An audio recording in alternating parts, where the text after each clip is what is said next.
തൊട്ടും അതിശയിക്കാനില്ല. ഏതാണ്ട് 70-80% പേരും വൺ നേഷൻ വൺ ഇലക്ഷൻ എന്ന് പറയുന്ന സമ്പ്രദായത്തോട് യോജിക്കുന്നവരായിരുന്നു എന്നുള്ളത് അതിശയിപ്പിക്കുന്ന കാര്യമല്ല. ഇതൊരു വലിയ അനിവാര്യത തന്നെയാണ്. ഞാനൊരു പക്ഷേ ഇവിടെ ഈ പേപ്പറൊന്നും ഞാൻ എടുക്കുന്നില്ല, ഈ 12 പോയിന്റുകളും ഞാൻ ടച്ച് ചെയ്യുന്നില്ല. കാരണം ശ്രീ പത്മനാഭനും അതുപോലെ തന്നെ ജേക്കബ് സാറിനും ഒക്കെ ഇതിനെ സംബന്ധിച്ച് വളരെ വിപുലമായി സംസാരിച്ച് ടെക്നിക്കൽ നോളജ് വെച്ച് സംസാരിക്കാനാണ്. ഒരു സാധാരണ വോട്ടർ എന്ന നിലയ്ക്ക് വിജയന് കാര്യങ്ങൾ പറയണം. ഞാനിപ്പം ഒരു സിനിമാ നടൻ എന്ന നിലയ്ക്കാണ് എൻ്റെ അഭിപ്രായം പറയുന്നത്. എനിക്ക് സത്യം പറഞ്ഞാൽ ഈ ഇലക്ഷൻ വരുമ്പോഴെല്ലാം ഇപ്പോൾ നമുക്ക് 24-ൽ ലോക്സഭാ ഇലക്ഷൻ, 25-ൽ ലോക്കൽ ബോഡി ഇലക്ഷൻ, 26-ൽ നമ്മുടെ സംസ്ഥാനത്ത് നടക്കുന്ന നിയമസഭാ തെരഞ്ഞെടുപ്പ്. സത്യം പറഞ്ഞാൽ ഞാൻ ഇങ്ങനെ ഒരു വാക്കേ ഉപയോഗിച്ചില്ല. ഈ ഇലക്ഷൻ വരിക എന്ന് പറഞ്ഞാൽ വലിയൊരു ശല്യം വരുന്നത് പോലെയാണ് ഒരു പൗരനെന്ന നിലയ്ക്ക് എനിക്ക് തോന്നിയിട്ടില്ല. വലിയ ബുദ്ധിമുട്ടാണ്. ഉച്ചഭാഷണികളുടെ അതിപ്രസരം, സ്ഥാനാർത്ഥികൾ, അതും ഈർക്കിലി പാർട്ടികളുടെ എണ്ണം കൂടിപ്പോയതുകൊണ്ടും മറ്റു ചില താല്പര്യങ്ങൾക്ക് വേണ്ടി ഒരുപക്ഷെ സ്വതന്ത്ര ശ്രേണിയിൽപ്പെടുന്ന സ്ഥാനാർത്ഥികളുടെ എല്ലാം കൂടെ ഈ വീടുകൾ കയറി ഇറങ്ങുന്ന കഴിഞ്ഞ ലോക്സഭാ തെരഞ്ഞെടുപ്പിന് ഏതാണ്ട് 50-55 ദിവസമാണ് നമുക്ക് പ്രചരണ പ്രവർത്തനത്തിന് വേണ്ടി അടിച്ചേൽപ്പിക്കപ്പെട്ടത്. ഇതിൻ്റെ എല്ലാം ചെലവ് ഈ പറയുന്ന 12 പോയിന്റുകളിൽ ഇത് വലിയൊരു ധൂർത്ത്, ഒരുപക്ഷെ നമ്മുടെ രാജ്യത്തിൻ്റെ വളർച്ചയ്ക്ക് ഉപയോഗിക്കാവുന്ന സമയവും പണവും ഒക്കെ ദുർവ്യയം ചെയ്യപ്പെടുന്നു എന്ന് പറയുന്ന ഡിസ്കഷണൽ പോയിന്റ്സ് ഒക്കെ ഒരു സൈഡിലുണ്ട്. അല്ലെങ്കിൽ പ്രധാന ഒരു സ്ട്രീം അത് തന്നെയാണ്, സ്ട്രീം ഓഫ് തോട്ട്സ്. പക്ഷേ പ്രായോഗികമായിട്ട് നമുക്കിത് എത്രമാത്രമാണ് ബുദ്ധിമുട്ടുകൾ ഉണ്ടാക്കുന്നത്? ഇതെല്ലാം ഒരു ഇലക്ഷൻ്റെ ഒരു ദിവ്യമായ പ്രവർത്തനത്തിന് ഇത്രയധികം നമുക്കൊരു പക്ഷെ ഇതിൻ്റെ ഭാഗമായ ഒരാൾ ഞാൻ അതിനെതിരെ സംസാരിക്കേണ്ടി വരും. പക്ഷെ നമുക്ക് ഈ പ്രക്രിയ ഇല്ലാതെ പറ്റുമോ? ഇനി പരമപ്രധാനമായ ഞാൻ കണ്ടെത്തിയിട്ടുള്ള കാര്യം, പ്രാദേശികമായി ഒരു കേന്ദ്രഭരണം നിശ്ചയിച്ച് കഴിഞ്ഞ് പ്രാദേശികമായി ഒരു ഇലക്ഷൻ വരാൻ പോകുന്ന സംസ്ഥാനത്തിനെ ചുറ്റിപ്പറ്റി ഒരു കൊലപാതക പരമ്പര, ഒരു വർഗീയ കൊലപാതകം, മണിപ്പൂർ പോലെയുള്ള സംഭവങ്ങൾ. പുതിയ മോദി സർക്കാർ തെരഞ്ഞെടുക്കപ്പെട്ടതിന് ശേഷമാണ് പുറത്തു വരുന്നത് മണിപ്പൂരിൻ്റെ പിന്നിൽ ആരായിരുന്നു. ഇത് 2023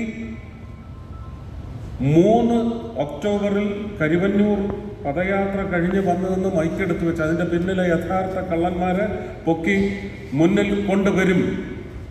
അന്ന് എൻ്റെ കക്ഷിയുടെ മേൽ ആരോപിക്കുന്നവരെല്ലാം തലകുനിച്ച് നാണിച്ച് നിൽക്കേണ്ടി വരുമെന്ന് പറഞ്ഞെങ്കിൽ അതിലേക്കാണ് ഇപ്പോൾ സംഭവങ്ങളുടെ കണ്ടുപിടുത്തങ്ങൾ എത്തിച്ചുകൊണ്ടിരിക്കുന്നത്.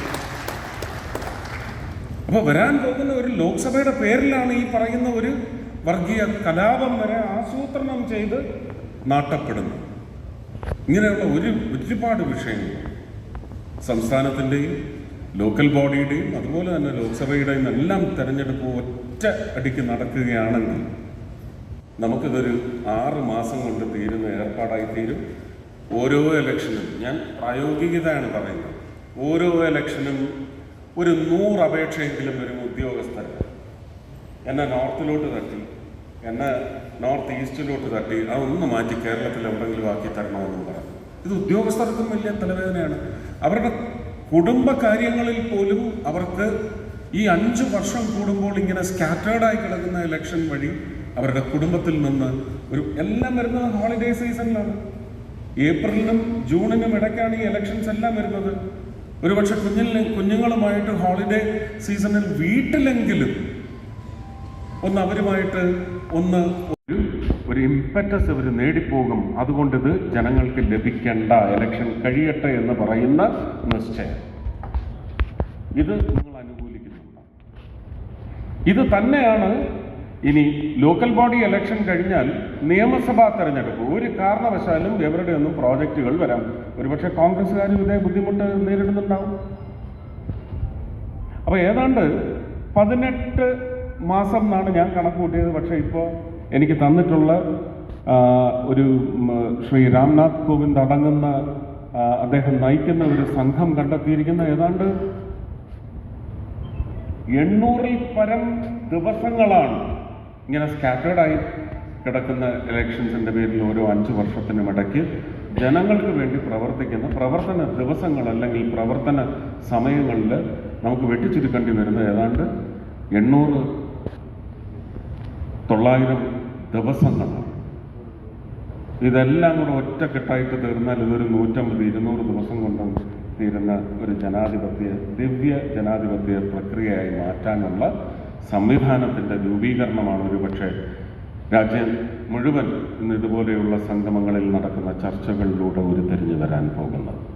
വളരെ സംശുദ്ധമായ ഒരു രാഷ്ട്രീയ ലാഞ്ചനയുമില്ലാതെ ഇത് ഭാരതീയർക്ക് വേണ്ടി, ഇത് ഞാൻ അടങ്ങുന്ന എൻ്റെ കുടുംബത്തിലുള്ള പൗരന്മാർക്ക് വേണ്ടി, പൗരകൾക്ക് വേണ്ടി എന്ന് പറയുന്ന ഒരു നിശ്ചയത്തിലേക്ക് ഒരുപക്ഷെ എത്തുന്ന തരത്തിൽ ശക്തമായ നിലപാടിൻ്റെ രൂപീകരണം ഓരോ വ്യക്തിയും വളരെ ശുദ്ധമായി മുന്നോട്ട് വച്ചാൽ അതായിരിക്കും ഇനി ഭാരതത്തിൻ്റെ ജനാധിപത്യ സംവിധാനത്തിനുള്ള ഏറ്റവും വലിയ അനുഗ്രഹ മുഹൂർത്തവും ഒരു അനുഗ്രഹീതമായ കാലഘട്ടവും സമ്മാനിക്കാൻ പോകുന്നതെന്ന എന്ന മനസ്സിലാക്കലോടെ വളരെ പ്രൊഡക്റ്റീവായിട്ടുള്ള ഒരു ഡിസ്കഷൻ ഇവിടെ നടക്കട്ടെ എന്ന് മാത്രം ആശംസിച്ചുകൊണ്ട് ശ്രീ പത്മനാഭൻ അവർകൾ നിങ്ങളുടെ മുന്നിൽ ഇത്രയും കാലം 2019 തുടങ്ങിയ പ്രക്രിയ 2022 മുതൽ വളരെ ശക്തമായി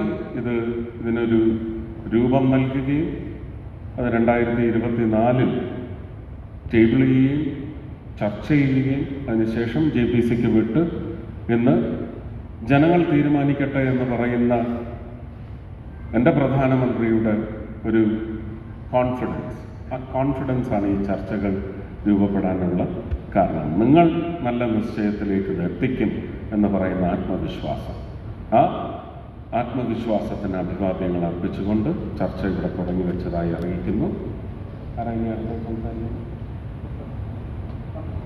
പത്മനാഭൻ സാറ് ഇത് തുടരും.